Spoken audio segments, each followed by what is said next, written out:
ரசூலுல்லாஹி ஸல்லல்லாஹு அலைஹி வஸல்லம் அவர்கள் அவ்வப்பொழுது தன்னுடைய சஹாபா பெருமக்களுக்கு இந்த கோணத்தில் பயிற்சி அளிப்பார்கள். ஒரு சிந்தனை தூண்டல், ஒரு புரிதலை கொடுக்க வேண்டும். ஒரு சஹாபி வருகின்றார், கேட்கின்றார்கள், மத்தஸ்ஸா யா ரசூலல்லாஹ், மறுமை எப்பொழுது வரும்? இந்த கேள்விக்கு பல இடங்களில் அதோட ஆதாரங்களை சொன்ன ரசூலுல்லாஹி ஸல்லல்லாஹு அலைஹி வஸல்லம் அந்த மனிதருக்கு கொடுக்கின்ற பயிற்சி என்ன தெரியுமா? எவ்வளவு பெரிய கேள்வி கேட்டியே, மா ஆதத்தலஹா, அதற்கு நீ என்ன தயாரிப்பு செய்து வைத்திருக்கின்றாய்? What is your preparation? அது ஒரு சிந்தனை, ஒரு தெளிவு. வெறும் ஒரு சில கல்வி இல்லை சட்டங்கள் மட்டுமல்ல, அந்த புரிதல் அவசியமாக தேவைப்படுகிறது. ஆக என்னுடைய இந்த உரையின் சாரம் என்னவென்றால், பயிற்சி என்று சொல்லும்போது அங்கு கல்வியும் இருக்க வேண்டும், தாக்கமும் இருக்க வேண்டும், தெளிவும் இருக்க வேண்டும், புரிதலும் இருக்க வேண்டும், வளர்ச்சியும் இருக்க வேண்டும், மாற்றமும் இருக்க வேண்டும், முன்னேற்றமும் இருக்க வேண்டும். A comprehensive package. இந்த கோணத்தில் தான் நாம் பயிற்சியை பெற வேண்டும். ஒரு சில சட்டங்களை புரிந்து கொண்டு, ஒரு சில கல்வி பாடங்களை படித்துக் கொண்டு நாம் வாழக்கூடாது. ஒரு புரிதலை, ஒரு தாக்கத்தை, ஒரு முன்னேற்றத்தை, ஒரு வளர்ச்சியின் பக்கம் நம்முடைய சிந்தனை, நம்முடைய வாழ்க்கை இருக்க வேண்டும். ஆக புரிதல் இல்லாத ஒரு கல்வி இருக்குதே, அது பயிற்சியின் குறைபாடாக நாம் பார்க்க வேண்டும். புரிதல், தெளிவு இருக்க வேண்டும். இதற்கு அழகான ஆதாரம் என்னவென்றால் மக்கத்து வாழ்க்கை. நீங்கள் பாருங்கள், மக்காவில் இறங்கிய வசனங்கள் என்ன, மதீனாவில் இறங்கிய வசனங்கள் என்ன? மக்காவில் வணக்கங்கள் 10 ஆண்டுகள் வரை பொருளாக்கப்படவில்லை. மதீனாவில் தான் நோன்பு பொருளாக்கப்படுகிறது, ஹஜ் பொருளாக்கப்படுகிறது, ஜகாத் பொருளாக்கப்படுகிறது. சரி, தடையாக இருக்கின்ற ஹராமான விஷயங்கள், மது மதீனாவில் தடை, வட்டி மதீனாவில் தடை. மக்காவில் நடந்தது என்ன? மக்கத்து வசனங்கள் என்ன? ஒரு மிகப்பெரிய பகுதியான வசனங்கள் எதை பற்றி பேசுகின்றன? சிந்தனை தெளிவை பற்றி பேசுகின்றன, பயிற்சியை பற்றி பேசுகின்றன. நீங்கள் யார்? உம்மை படைத்த இறைவன் யார்? அவனுடைய வல்லமைகள் என்ன? அவனுடைய திறமைகள் என்ன? அவனுடைய அதிகாரங்கள் என்ன? அவனுக்கு முன்னால் நீங்கள் ஒரு நாள் இருக்கிறீர்கள். அந்த நாளை பற்றி சந்தேகமா? அதை பற்றிய தெளிவு அது வந்தே தீரும். மா ஹல்குக்கும் வலா பாசுக்கும் இல்லா நஃப்ஸின் வாஹிதா. மனிதர்களாகிய உங்கள் அனைவரை படைப்பதும் மீண்டும் எழுப்பதும் அவனை பொறுத்தவரை கனஃப்ஸு வாஹிதா, ஒரு மனிதனை படைத்து எழுப்புவதற்கு நிகர். அல்லாஹ்வுடைய வல்லமையை எடுத்து வைக்கின்றான். அல்லாஹ் தஆலா கண் சிமிட்டும் நேரத்தில் அந்த மறுமை வந்துவிடும் என்று சொல்லுகின்றான். உங்களுடைய விரலுடைய நுனிகள் எப்படி இருக்கின்றது அப்படி நீங்கள் எழுப்பப்படுவீர்கள் என்று சொல்லுகின்றான். சிந்தனையை புரட்டி போடுகிறான் அல்லாஹ் தஆலா. மக்கத்து வசனங்களில் ஒரு பயிற்சியை கொடுக்கின்றான். அவர்கள் பெற்ற அந்த பயிற்சியின் காரணமாகத்தான் அவர்கள் அனைத்து தியாகங்களுக்கும் தயாராகி விட்டார்கள். வாழ்க்கையில் தன்னுடைய உலகமே எல்லாவிட வாழ்ந்த மக்கள், எல்லா விதமான பயங்கரமான மோசமான செயல்களை செய்து கொண்டிருந்த அந்த மக்கள், அவர்கள் எப்படி மாறினார்கள் என்றால், இறைவன் அவர்களுக்கு கொடுத்த முதல் சிந்தனை தெளிவு, வாழ்க்கை பற்றிய தெளிவு, மறுமை பற்றிய தெளிவு, அவர்களுடைய உண்மை நிலையை பற்றிய தெளிவு. உங்களை ஒருவன் கண்காணித்துக் கொண்டிருக்கின்றான், உங்களை படைத்தவன் இருக்கின்றான் என்ற தெளிவு. ஆக இந்த பயிற்சி கொடுத்த பிறகு சொல்லப்பட்டது, நீங்கள் வட்டியை விடுங்கள் விட்டார்கள், மதுவை விடுங்கள், நேசிக்கின்ற மதுவை விட்டார்கள், நீங்கள் இடம் பெயர்ந்த மக்காவிற்கு மதீனாவுக்கு செல்லுங்கள் சென்று விட்டார்கள், உங்களுடைய உயிரை கொடுங்கள் கொடுத்து விட்டார்கள். ஆக அருமை சகோதரர்களே, இந்த கோணத்தில் தான் இந்த பாடத்தை நாம் பார்க்க வேண்டும். நாம் இந்த பயிற்சியை பெறாமல், அதற்கு முக்கியத்துவம் கொடுக்காமல், வெறும் களப்பணிகள் இருந்து விட்டோம், வெறும் ஒரு சில பணிகளில் மட்டும் நாம் கவனம் செலுத்தி விட்டோம் என்றால் என்ன நடக்கும்? நம்முடைய தர்பியத் இல்லாமல், சரியான வளர்ச்சி இல்லாமல், நம்முடைய கவனம் இல்லை என்றால் நம்முடைய கவனம் என்ன ஆகிவிடும் தெரியுமா? புறத்தாக்கங்கள் நம்மை ஆட்டி படைக்கும். நன்றாக புரிந்து கொள்ளுங்கள். எது நமக்கு இயக்க வேண்டுமோ அது இயக்கவில்லை. நம்முடைய சிந்தனை தெளிவு இயக்கவில்லை, புரிதல் இயக்கவில்லை, நம்முடைய உண்மையான வளர்ச்சி வரவில்லை. புறத்தாக்கங்கள் நம்மை இயக்குகின்றன. மன இச்சை நமக்கு இயக்குகிறது. உணர்ச்சிகளுக்கு நாம் அடிமையாகி விடுவோம், கோஷங்களுக்கு அடிமையாகி விடுவோம், ஒரு சில பயான்களுக்கு அடிமையாகி விடுவோம், ஒரு சில சூழல்களுக்கு அடிமையாகி விடுவோம், சோசியல் மீடியா போன்ற விஷயங்களுக்கு நாம் அடிமையாகி விடுவோம். ஏனென்றால் நாம் பயிற்சியின் பக்கம் கவனம் செலுத்தவில்லை.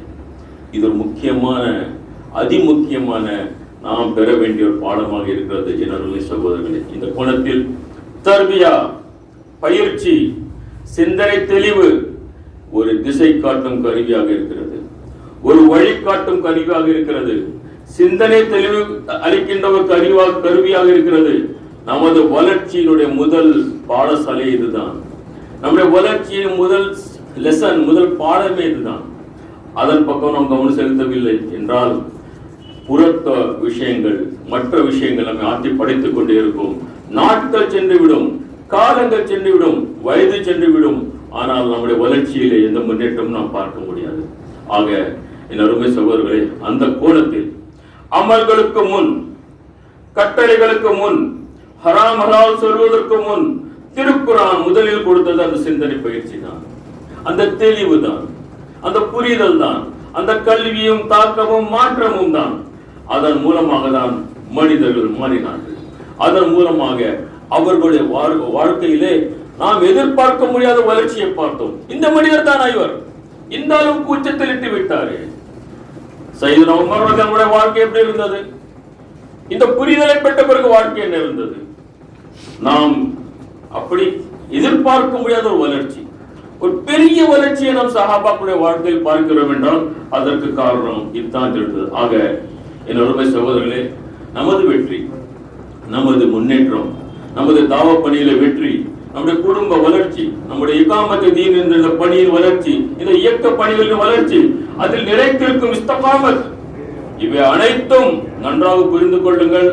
நாம் பெறுகின்ற பயிற்சியில் தான் இருக்கிறது, நாம் கொடுக்கின்ற தர்பியாவுடைய முக்கியத்துவத்தில் தான் இருக்கின்றது. இதற்கு நாம் முக்கியம் தரவில்லை என்றால் இவை அனைத்தும் நமக்கு பார்வையிலே பெரிய பார்வையாக துச்சமாக தான் இருக்கும். பெரிய வளர்ச்சியை நாம் பார்க்க முடியாது. ஆக கூட்டு வாழ்க்கையில் பயன்பெற வேண்டுமா? இகாமத்து இந்த பணியிலே, இந்த இயக்கத்தில் இணைந்து நாம் வளர வேண்டுமா? ஈரோட வெற்றியில வளர்ச்சியை பார்க்க வேண்டுமா? நான் என்னுடைய பயிற்சியின் மீது கவனம் செலுத்திக் கொண்டிருக்க வேண்டும். தர்பியா இல்லையில் நம்முடைய பணிகள் வீரியமடைய வளராது. நாம் எதிர்பார்க்கின்றோம் சூளை மேலுடைய இந்த கிளை வளர வேண்டும் என்று.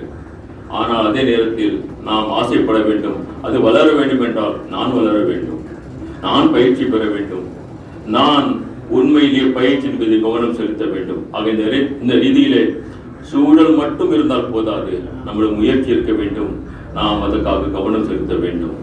அப்பொழுதுதான் அந்த அவுட்புட் வரும். தர்பியா இல்லை என்றால் அவுட்புட் வராது, ரிசல்ட் வராது, பணிகள் நடந்து கொண்டே இருக்கும், வளர்ச்சி இருக்காது.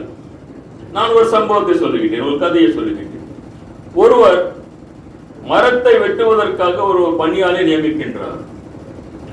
அவருக்கு ஒரு கண்டிஷன் போட்டார், ஒரு நாளைக்கு நீங்க 10 மரங்கள் வெட்ட வேண்டும். அவன் தயாராகி விட்டார், 10 மரங்கள் வெட்டணும். சரியாக அவர் கோடாலியை கொடுக்கின்றார், கையில் வைத்து 10 மரங்களை வெட்டுகின்றார்.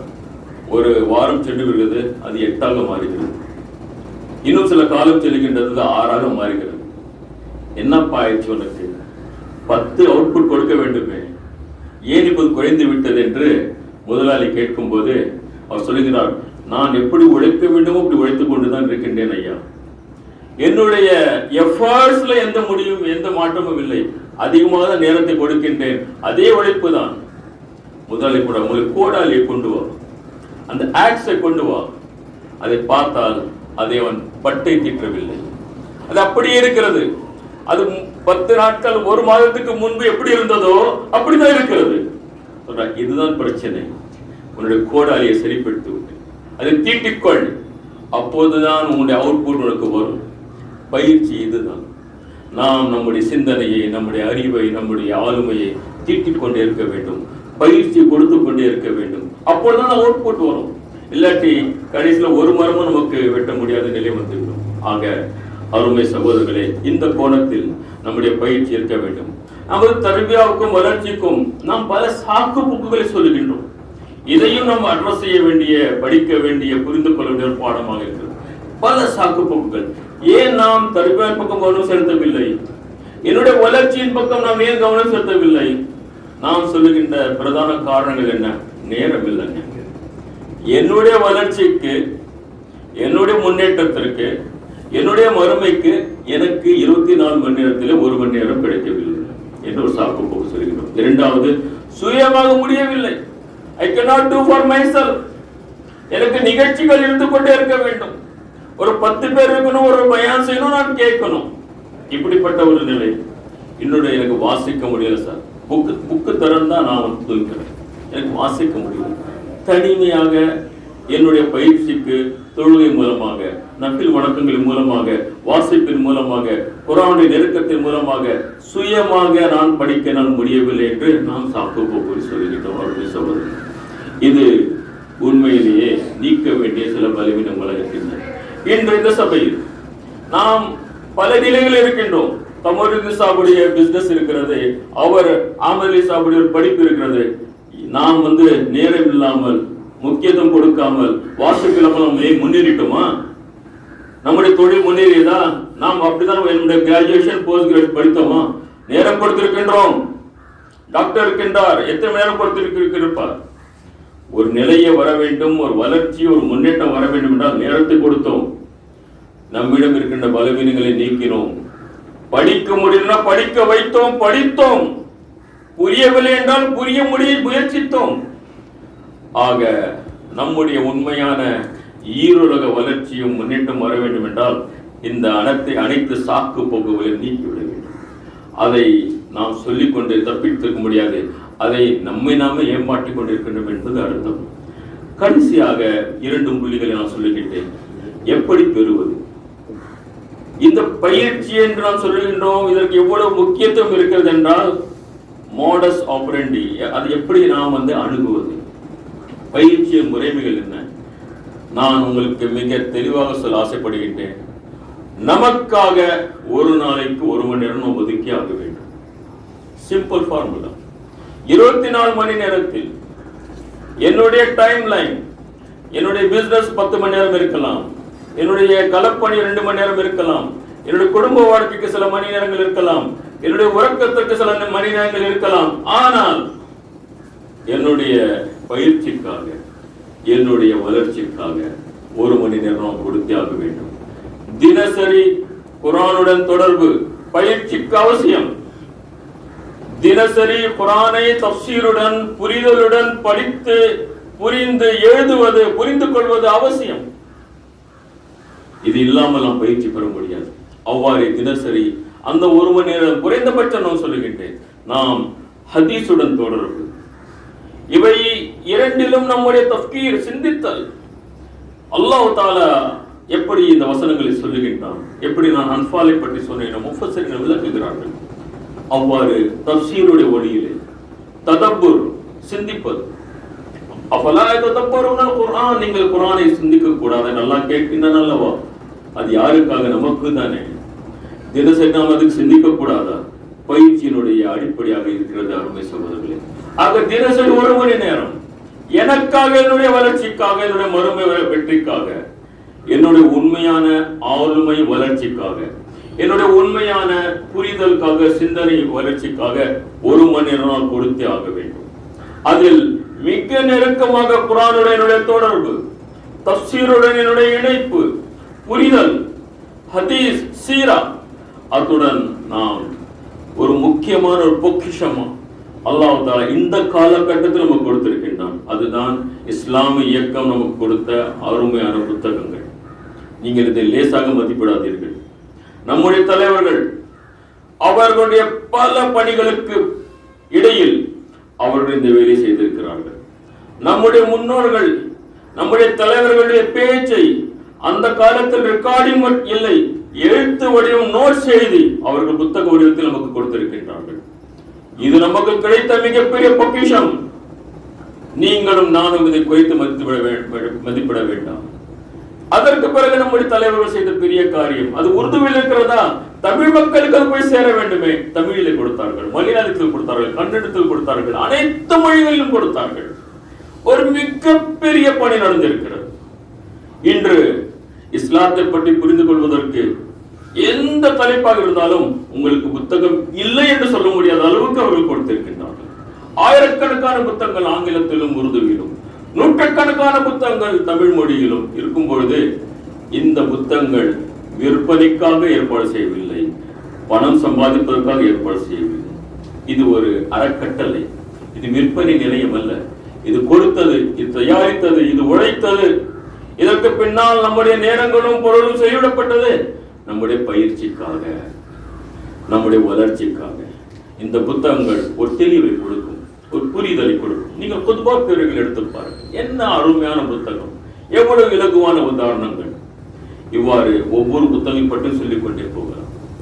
நம்முடைய இயக்க தோழர்கள், நான் இப்பொழுது இயக்க சகோதரர்கள் தான் பேசிக் கொண்டிருக்கின்றேன். நம்முடைய இயக்க தோழர்கள் அந்த பொக்கிஷத்துடன் நம்முடைய நட்பை வளர்க்கவில்லை என்றால் வல்லாஹி உண்மையாக நாம் மிகப்பெரிய ஒரு நஷ்டத்தில் இருக்கின்றோம் என்று அர்த்தம். அந்த புத்தகங்கள் அது வாங்கி வைத்து நம்முடைய அந்த அல்மாராவுடைய அந்த ஜொலிப்பதற்காக அல்ல, நம்முடைய வாழ்க்கையை அலங்கரிப்பாக அந்த புத்தகங்கள். ஆக நாம் வாங்குகின்றோம், நமக்கு புத்தகங்கள் ஆசை இருக்கிறது, நாம் புத்தகங்களை வாங்கின்றோம், அதற்கு பிறகு ஒரு அலங்காரமாக அதை வைத்து விடுகிறோம். இல்லை, அருமை சகோதரர்கள், அப்படி இருக்கக்கூடாது. தினசரி அந்த ஒரு மணி நேரம் நான் குறைந்தபட்சம் சொல்கின்றேன், குர்ஆனுடனும் ஹதீஸ் சீராவுடனும் அத்துடன் இந்த இஸ்லாமிய இயக்க லிட்டரேச்சருடனும் நம்முடைய தொடர்பு இருக்க வேண்டும். தொடர்ந்து வாசிக்க வேண்டும், புரிந்து கொண்டே இருக்க வேண்டும். நான் உங்களுக்கு மிக தெளிவாக, மிக வித் ஃபுல் ஸ்ட்ரெஸ் நான் சொல்லுகின்றேன், இந்த ஒரு மணி நேரம் கொடுக்கும் இந்த பழக்கம் செய்து ஒரு 2 மாதத்துக்கு பிறகு நீங்கள் சொல்லுங்கள், உங்களுடைய சிந்தனையில், உங்களுடைய புரிதலில், உங்களுடைய வளர்ச்சியில், உங்களுடைய முடிவெடுக்கும் தன்மையில், டெசிஷன் மேக்கிங் பவர், உங்களுடைய வாழ்க்கை விவகாரங்களை அணுகுவதில், தினசரி வாழ்க்கையில் உங்களுடைய அணுகுமுறையில் உண்மையிலேயே அல்லாஹ் ஒரு பெரிய மாற்றத்தை நீங்கள் பார்ப்பீர்கள், ஒரு நல்ல வளர்ச்சியை பார்ப்பீர்கள் என் அருமை சகோதரர்களே. ஆக பயிற்சியினுடைய அணுகுமுறை இவைகள் தான். பயிற்சி என்பது ஏதோ ஒரு காட்டுக்கு போவதல்ல, ஏதோ ஒரு தூரத்துக்கு போய் கற்றுக்கொள்வது மட்டுமல்ல, தினசரி எங்கள் வீட்டிலே நாம் அந்த பயிற்சியை பெறலாம். ஆனால் ஜமாத்துடைய இந்த நிகழ்ச்சிகள் இது நினைவூட்டுகளாக இருக்கும், நாம் பெற்ற அந்த கல்விக்கு பகிர்வதற்காக இருக்கும், சில மக்களுக்கு ஆலோசனை கொடுப்பதற்காக இருக்கும். ஆனால் சுயமாக தானாக நான் ஒரு மணி நேரம் கொடுக்கவில்லை என்றால் இந்த பயிற்சி நடக்காது. இன்னொரு முக்கியமான ஒரு புள்ளி இருக்கிறது பயிற்சி பெறுவதற்கு, நல்ல ஆளுமைகளுடைய தொடர்பு, குட் ஃப்ரெண்ட்ஸ், நல்ல ஆளுமை படைத்த மக்களுடைய சந்திப்புகள்.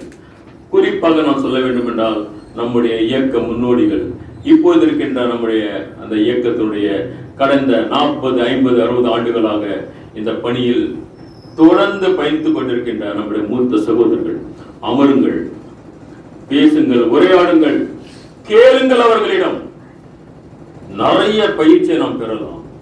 அவர்களுடைய அந்த எக்ஸ்பீரியன்ஸ், அவர்களுடைய அந்த களப்பணியிலே அவர்கள் பெற்ற அந்த பயிற்சி அவர்கள் பகிர்ந்து கொள்வார்கள். அழகான, மிக சுருக்கமான காலத்தில் பெரிய பெரிய பயிற்சியை பெற்று விடலாம். ஏனென்றால் அவருடைய அனுபவம் பெரியது, அவருடைய இயக்க வாழ்க்கை விரிவானது. இந்த கோணத்தில் நாம் சற்று நேரத்தை ஒதுக்க வேண்டும், ஆளுமைகளை சந்திக்க வேண்டும், அவர்களுடன் உரையாட வேண்டும், அவர்களிடம் கேள்வி கேட்க வேண்டும், நம்முடைய புரிதலை அதிகரித்துக் கொள்ள வேண்டும். ஆக நான் 4-5 விஷயங்களை உங்களுக்கு முன்னெடுத்து வைத்தேன். மிக முக்கியமாக அல்லாஹ்வினுடைய வேதத்துடன், சீராவுடனும், ஹதீஸுடனும் தஃபக்குர், ததப்புர், சிந்தித்தல், அதன் மீது ஆழ்ந்த நம்முடைய கவனம், தஃசீரின் ஒளியிலே. 2வது இயக்க புத்தகங்கள், தொடர்ந்து ஒன்றன் பின் ஒன்றாக குறைந்தபட்சம் ஒரு 10-5 புத்தகங்கள் நான் இதுவரை நாம் படிக்கவில்லை என்றால் உண்மையிலே அது நாம் ஒரு பலவீனம் என்று சொல்ல முடியும். மிக அடிப்படையான புத்தகம். தீன் பற்றிய தெளிவா, சத்தியபாதி லட்சிய பயணம். ஷஹாதா பற்றிய தெளிவா, ஷஹாதத்துல் ஹக், முஸ்லிமின் அடிப்படை கடமை. இயக்கத்தை பற்றி தெளிவா, இயக்கம் ஏன் எதற்கு. கூட்டு வாழ்க்கை பற்றியும் தனிப்பட்ட வாழ்க்கையுமா துண்டு சிறக்க, இயக்க வெற்றி பெற. அடிப்படையான வணக்கங்கள் கொடுக்கின்ற வெளிப்பாடுகள் என்ன, குத்பா பேருரைகள். இஸ்லாம் பற்றிய ஒரு முழுமையான அறிமுகம், இதுதான் இஸ்லாம். இவையெல்லாம் அருமையான புத்தகங்கள். 100கணக்கான மொழிகளில் மொழிபெயர்க்கப்பட்ட புத்தகங்கள், லட்சக்கணக்கான பிரதிகள், உலகம் முழுவதும் புத்தகங்கள். என்னுடைய வாழ்க்கையில் வரவில்லையே, நான் அது படிக்கவில்லையே, அது என்னுடைய அலமாரியுடைய ஒரு அலங்கரிப்பாக மாறிவிட்டது. இது நாம் பெறுகின்ற பெரிய கைசேதம் அல்லவா அருமை சகோதரர்கள்? ஆக நம்முடைய கண்ணுக்கு முன்னால் இந்த புத்தகங்கள் இருக்க வேண்டும். நாம் அந்த 1 மணி நேரம் 1.5 மணி நேரம், சில நேரங்களில் விடுமுறை நாட்களில் இன்னும் அதிகமான நேரத்தை நாம் கொடுக்க வேண்டும். இது என்னுடைய ஆளுமைக்கு கொடுக்கின்ற மிகப்பெரிய முதலீடு, என்னுடைய வளர்ச்சிக்கு நான் செய்கின்ற மிகப்பெரிய முதலீடு என்று நாம் புரிந்து கொள்ள வேண்டும். ஆக இந்த கோணத்திலே என் அருமை சகோதரர்களே, இதன் பக்கம் நாம் கவனம் செலுத்துவோம் இன்ஷா அல்லாஹ் தஆலா. அதன் பக்கம் கவலை கொள்வோம். இந்த கவலை கொள்ளாமல், கவனம் செலுத்தாமல் கடந்து விட்டோம் என்றால் நாட்கள் கடந்துவிடும், மாதங்கள் வருடங்கள் கடந்துவிடும். ஆனால் அவுட்புட், அந்த கோடாரி நாம் சரியாக பயன்படுத்தவில்லை என்றால் அவுட்புட் தராத மாதிரி நம்முடைய அவுட்புட்டும் வங்கி போய்விடும். அதே நேரத்தில் நாம் பயிற்சி பெறுகின்றோம், உண்மையிலே வளர்ச்சி பெறுகின்றோம். அதனுடைய வெளிப்பாடு நாம் இயக்க பணியில் மிக சிறந்த ஊழியர்களாக, உறுப்பினராக நாம் மாறுவோம். அதனுடைய வெளிப்பாடு என்ன? நாம் மக்களை உருவாக்குவோம், சிந்தனை தெளிவை கொடுப்போம், புரிதலை அதிகரிப்போம், மக்களை உருவாக்குவோம், சிறந்த ஆளுமைகளை உருவாக்குவோம். நமக்கு என்ன கிடைக்கும்? மறுமையிலே அந்த ஆளுமைகள் உருவாக்குவதற்கு ஒவ்வொரு நன்மைகளும், அந்த ஆளுமையை செய்தால் நன்மைகளும் நமக்கு கிடைக்கும். ஏனென்றால் நம்முடைய உழைப்பின் மூலமாக அல்லாஹ் அருள் புரிந்தான், நம்முடைய புரிதல் கொடுத்தது மூலமாக அல்லாஹ் அருள் புரிந்தான். இன்றைய காலத்தின் தேவை இது. இந்த உலகம் சோசியல் மீடியாவிலும் கல்வியிலும் பன்மடங்கு அதிகமாக இருக்கலாம். உலகம் ஒரு குறைந்த காலத்தில் இருக்கின்ற கல்வியுடைய நிலை 2ஆக மாறிவிடலாம், இரட்டிப்பாக ஆகலாம். ஆனால் இந்த மனிதன் மிக கடினத்திலும் கஷ்டத்திலும் இருக்கின்றான்.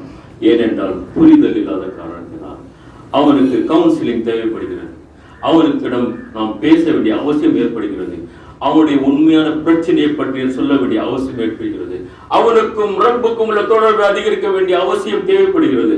மனிதன் கஷ்டத்தில் இருக்கின்றான். சிறிய வயதிலேயே அவன் வயோதிகராக மாறிவிடுகின்றான். அந்த அளவிற்கு சுமை, அந்த அளவுக்கு பாரம், அந்த அளவுக்கு பிரச்சனைகள். கல்வி இருந்தாலும் ஆனால் மாற்றம் இல்லை, அந்த புரிதல் இல்லை, அந்த வளர்ச்சி இல்லை. இந்த நேரத்தில் இஸ்லாமிய இயக்க ஊழியர்களுடைய பணி அதிகமாகிவிடுகிறது, மிக முக்கியமாக ஆகிவிடுகின்றது. அவர்களுக்காக நாம் தயாராக வேண்டும், அவர்களுக்காக நாம் நம்முடைய நேரத்தை கொடுக்க வேண்டும். அதற்கு அடிப்படையாக தேவைப்படுவது நான் தயாராக இருக்க வேண்டும். நான் தயாராகவில்லை.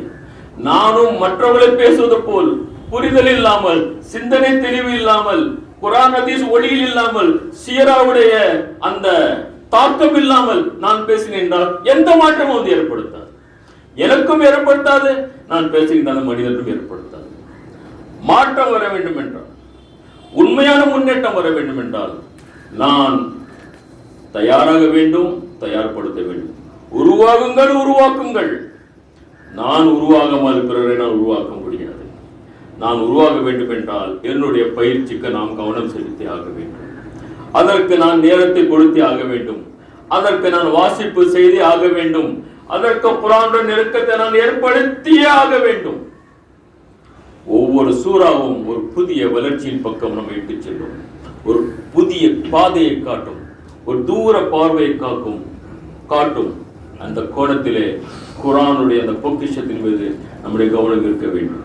அதை நாம் பெறுவதற்கான அந்த ஆசை நமக்கு இருக்க வேண்டும் அருமை சகோதரர். அவ்வாறுதான் மிகப்பெரிய ஒரு பொக்கிஷம் சீரா, ரசூலுல்லாஹ்வுடைய வாழ்க்கை, அந்த 23 ஆண்டுகளுடைய அந்த சீராவுடைய நபித்துவத்தின் வாழ்க்கை. ஒவ்வொரு நாளும் ஒவ்வொரு இடமும் நமக்கு பெரிய படிப்பினை கொடுக்கும், ஒரு விஷனை கொடுக்கும், ஒரு தூர நோக்கை கொடுக்கும். ஆனால் நாம் அந்த பக்கம் கவனம் செலுத்த வேண்டும் என்றால் நாம் தான் நஷ்டவாளிகளாக மாறுவோம். ஆக என் அருமை சகோதரர்களே, இதற்கு நாம் முதலிலே என்னுடைய வளர்ச்சியின் மீது நமக்கு கவனம் தேவை. அத்துடன் நாம் அல்லாஹ்விடம் துஆவும் கேட்க வேண்டும். அந்த இஃபக்கிஹு ஃபித்தீன், தீன் பற்றிய தெளிவு, தீன் பற்றிய புரிதல், தீன் பற்றிய அந்த உண்மையான கல்வியும் தாக்கமும் மாற்றமும் உண்மை வளர்ச்சியும் இறைவா கொடுப்பாயாக என்று நாம் எல்லாரும் கேட்க வேண்டும். ஆனால் அத்துடன் நாம் நம்முடைய முயற்சியும் இருக்க வேண்டும், உழைப்பும் இருக்க வேண்டும். அதற்காக நேரத்தை ஒதுக்க, ஃபஜருக்கு பின்போ, மகரிப்க்கு பின்போ, மகரிப்பிலிருந்து இஷா வரையோ, இஷாவுக்கு ஏதோ நேரத்தை நீங்கள் எடுத்துக் கொள்ளுங்கள். ஆனால் நீங்களும், அதாவது நாமும் நம்முடைய அந்த தர்பியாவுடைய பாடத்திட்டமும், குர்ஆனுடைய தொடர்பும், சீராவும், இஸ்லாமிய இலக்கியங்களும் புத்தகங்களும் அதே நேரத்தில் நம்முடைய ஆளுமை படித்த மக்களுடைய சந்திப்பு. கடைசியாக இந்த பணியில் நான் எங்கே இருக்கின்றேன், இந்த வளர்ச்சியில் என்னுடைய கிராஃப் எங்கே இருக்கிறது, ஒரு சுய மதிப்பீடும் அவசியமாக தேவைப்படுகிறது. அதற்காக நான் உங்களுக்கு சொல்ல ஆசைப்படுவது, 2025 வந்துவிட்டது, 24 முடிந்து விட்டது. 25 திட்டம் என்ன? 2025 நான் என்னென்ன முடிக்கப் போகிறேன், படிக்கப் போகின்றேன், எதுவரை செல்ல போகின்றேன், குர்ஆனுடன் எந்தெந்த சூறாக்கள் தஃபீமுல் குர்ஆன் மொழியில் நான் படித்து முடிப்பேன், எந்தெந்த இஸ்லாமிய புத்தகங்கள் அடிப்படைகளை நான் படித்து முடிப்பேன், அது எனக்கு முன்னால் இருக்க வேண்டும். அது என்னுடைய 2025 இலக்கு. ஒரு தெளிவான சீராவுடைய புத்தகம், அடிப்படை ஒழுக்கங்களை போதிக்கின்ற ஹதீஸுடைய தொகுப்புகள், இவை என் கண்ணுக்கு முன்னால், என் பார்வைக்கு முன்னால் என்னுடைய மேஜையில் இருக்கின்றது. என்னுடைய 2025 அது இலக்கு. ஒவ்வொரு 3 மாதத்துக்கு பிறகும் நான் அதை பார்க்க வேண்டும். நான் எதை இட்டிருக்கேன்? சூரத்துல் பக்ரா முடித்து விட்டேனா? தஃபீமுல் குர்ஆன் மூலமாக ஆலே இம்ரானில் இருக்கின்றேனா? எங்கு இருக்கின்றேன்? நான் எவ்வளவு நேரம் கொடுத்தேன்? எவ்வளவு குறிப்புகளை நான் எழுதியிருக்கின்றேன்? என்னுடைய புரிதல்களை நான் எழுதியிருக்கின்றேனா? அன்பு சகோதரர்களே, 2026 இதே நாட்களில் நீங்கள் ஒரு மிகப்பெரிய மாற்றத்தையும் வளர்ச்சியும் உங்களுடைய ஆளுமையில் பார்ப்பீர்கள். ஆனால் அதற்கு இந்த கோணத்திலே 2025க்கு நாம் திட்டமிட வேண்டும், முயற்சிக்க வேண்டும், பயணிக்க வேண்டும். ஜமாத் இஸ்லாமியின் பயிற்சிக்கு அதி முக்கியத்துவம் கொடுக்கின்றது துவக்க காலத்தில் இருந்து. ஆகவே தான் உறுப்பினர் ஆக்குவதற்கு அது அவசரப்படுவதில்லை, ஊழியர்களை ஆக்குவதற்கு அவசரப்படுவதில்லை. கேட்பார்கள் பிற அமைப்புகளிலே, ஒரு ஊழியராவதற்கு இத்தனை புத்தகங்கள் படிக்க வேண்டும். படிக்க வேண்டும். நம்முடைய இயக்கத்தினுடைய கேபிட்டல், முதலீடு ஆள் வளம் எண்ணிக்கை அல்ல, மக்களுடைய புரிதல் தான். புரிந்து வாருங்கள், நிறைய பணி செய்யலாம். புரியாமல் ஒரு கும்பல் வந்து விட்டால் அது லட்சிய குழுவாக இருக்காது, இது ஒரு கூட்டமாக தான் இருக்கும். அப்படிப்பட்ட கூட்டம் நமக்கு தேவையில்லை. ஒரு லட்சிய பணிக்கு ஒரு லட்சிய குழு தேவை. லட்சிய குழு எப்படி மாறும்? புரிந்தால்தான் மாறும், தெளிவிருந்தால்தான் மாறும். ஆக சமகாலங்களில் நான் பெயர் சொல்ல விரும்பவில்லை, நம்முடைய வாழ்க்கையில் நாம் படித்த மிகப்பெரிய பாடம் அது. கடந்த 30 ஆண்டுகளில் பல அமைப்புகள் பயிற்சிக்கு முக்கியத்துவம் கொடுக்கவில்லை, பயிற்சி பக்கம் கவனம் இல்லை. வெறும் விரிவாக்கம், வெறும் பணிகள், வெறும் பேச்சுக்கள், வெறும் பயான்கள், வெறும் கேசட்டுகள், வெறும் கூட்டங்கள். நடந்தது என்ன? உங்களுக்கு முன்னால் இருக்கின்றது. இந்த படிப்பினை நாம் பெற வேண்டும். இது நமக்கு ஒரு பாடம். ஆனால் அல்லாஹ்வுடைய பெரும் கிருபை, அல்ஹம்துலில்லாஹ், நம்முடைய முன்னோர்கள், ஜமாத்துடைய தலைவர்கள் மிக தெளிவாக நமக்கு பயிற்சி அளித்துக் கொண்டிருக்கிறார்கள், தெளிவான புரிதலை கொடுத்திருக்கிறார்கள். சட்டங்கள் ஆஹா ஓஹோ என்று ஒலித்துக் கொண்டிருந்த காலத்திலும் சொன்னார்கள், தம்பி இது ஒரு புயல், வரும் சென்று விடும். ஆனால் அடிப்படைகள் இவைகள், தீனுடைய அடிப்படைகள் இவைகள் என்று புரிய வைத்தார்கள். அப்படிதான் நடந்தது. ஆக கடந்த காலம், நம்முடைய சமகாலத்தில் நடந்த வாழ்க்கையிலே நாம் படிக்கின்ற பாடங்கள், நாம் எப்படி பயிற்சி கவனம் செலுத்தவில்லை என்றால் நாம் மக்களை உருவாக்க முடியவில்லை. உருவாக்கிய மக்களும் தீனை புரியாமல் விளங்காமல் அவர்கள் வாழ்ந்து கொண்டிருக்கிறார்கள். ஆக நிலை மாற வேண்டும். நம்மிலிருந்து நம் இந்த துவக்கம் வர வேண்டும். நம்முடைய குடும்பத்திற்கு போக வேண்டும். சக ஊழியர்களுக்கு நாம் எடுத்துரைக்க வேண்டும். இதன் பக்கம் ஜமாத் துவக்க காலத்தில் மிக அடிப்படை பணிகளில் ஒன்று பயிற்சி. அதற்கான எல்லா விதமான ஏற்பாடுகளும் செய்து கொடுத்தார்கள். பல கஷ்டமான சூழலிலும் ஜமாத் பயிற்சிக்காக கொடுக்க வேண்டிய அந்த புத்தகங்கள், பயிற்சிக்காக கொடுக்க அந்த கூட்டங்களிலே அது எப்படி பின்னடைவு பெற்றதில்லை. அவ்வப்போது அது அதனுடைய முக்கியத்துவத்தை கொடுத்து கொண்டிருக்கிறது. ஆக இந்த கோணத்தில் என் அருமை சகோதரர்களே, ஒவ்வொரு கிளையும், ஒவ்வொரு வட்டமும், ஜமாத்துடைய ஒவ்வொரு ஊழியரும், ஒவ்வொரு உறுப்பினரும் தன்னுடைய பயிற்சியின் மீது அதி முக்கிய கவனத்தை செலுத்த வேண்டும். அதற்காக எந்த சாக்கு போக்களும் கொடுக்கக்கூடாது. அவர்கள் தங்களை தயார்படுத்தவில்லை என்றால் வேறு யாருக்கும் அவர் தயார்படுத்த முடியாது. தான் திருந்தவில்லை, தான் வளரவில்லை, தான் முன்னேறவில்லை என்றால் மற்றவரை அவருக்கு என்ன முன்னேற்றம் கொடுக்க முடியும்? ஆகவேதான் அல்லாஹ் தஆலா சொல்லுகிறான், ஒரு மனிதன் மாறாதவரை நானும் அவரை மாற்ற மாட்டேன். இன்னல்லாஹ லா யுகையிரு மா பிகௌம் ஹத்தா யுகையிரு மா பிஅன்ஃபுஸிஹிம். ஒரு மனிதன் தான் மாறவில்லை என்றால், அதற்கு முயற்சி செய்யவில்லை என்றால், அதற்கு நேரம் கொடுக்கவில்லை, அதற்காக தன்னுடைய பலவீனங்களை நீக்கவில்லை, அதற்காக அவன் திட்டமிடவில்லை, அல்லாஹ் தஆலா விட்டு விடுகின்றான். சென்று விடு. அதே நேரத்தில் ஒரு மனிதன் முயற்சிக்கின்றான், திட்டமிடுகின்றான், அவன் அல்லாஹ்வுடன் துஆ கேட்கின்றான், மன்றாடுகின்றான். அல்லாஹ்வுடைய நஸ்ர், அல்லாஹ்வுடைய உதவி, அல்லாஹ்வுடைய கருணை கட்டாயமாக அந்த மனிதனுக்கு இறங்கும் இன்ஷா அல்லாஹ். ஆக என்னருமை சகோதரர்களே, இந்த கோணத்தில் நாம் இதன் பக்கம் கவனம் செலுத்தும் மக்களாக மாற வேண்டும். குறைந்தபட்சம் நாம் 1 மணி நேரம் கொடுத்தே ஆக வேண்டும். நம்முடைய வளர்ச்சிக்கும் முன்னேற்றத்திற்கும் அது அடிப்படையாக இருக்கிறது. அத்தகைய நன்மக்களாக அல்லாஹ் சுப்ஹானஹு வ தஆலா நாம் அனைவரையும் ஆக்கி அருள் புரிவானாக.